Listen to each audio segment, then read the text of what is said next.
Hello guys! Magandang tanghali sa inyong lahat. Ayan, magluto tayo ng kalabasa na may gata. Nilagyan ko na ito ng tanglad, lemongrass, at saka luya. Masarap kasi yung magluto tayo guys na may luya talaga. At ito yung sangkap guys.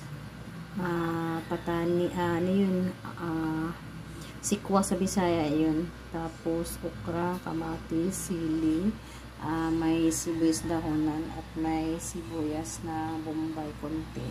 Ayan ay alagbati at ito yung niyog. Ayan guys, ang sarap. First time ko itong magluto ngayon ng ganito. Ayan guys, kumulo na. Titisatin lang to. Nilagyan ko ng kunting water para yung kalabasa ay malata, maluluto. Kasi yung tuno naman guys ay yun pag ilagay dito pag na nito napisat na ang kalabasa. Ito ang ayan guys, nilagay ko na. Ayan, iano lang natin para malagay sa ilalim.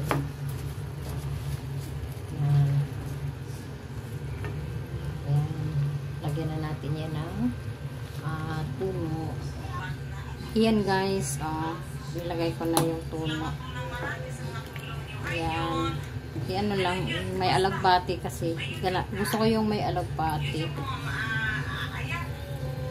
Yan guys, may nilagay ako dito isang tuyo or daing. Ayan, ang laki ng piraso guys.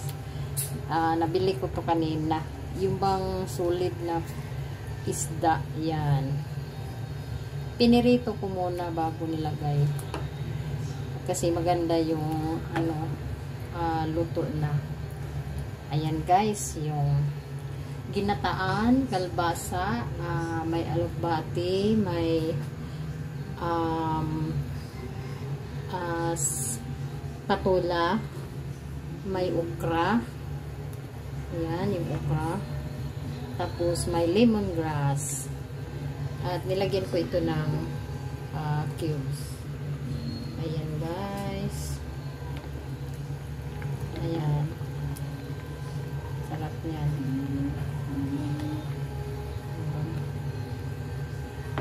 Ayan lang guys. Thanks for watching.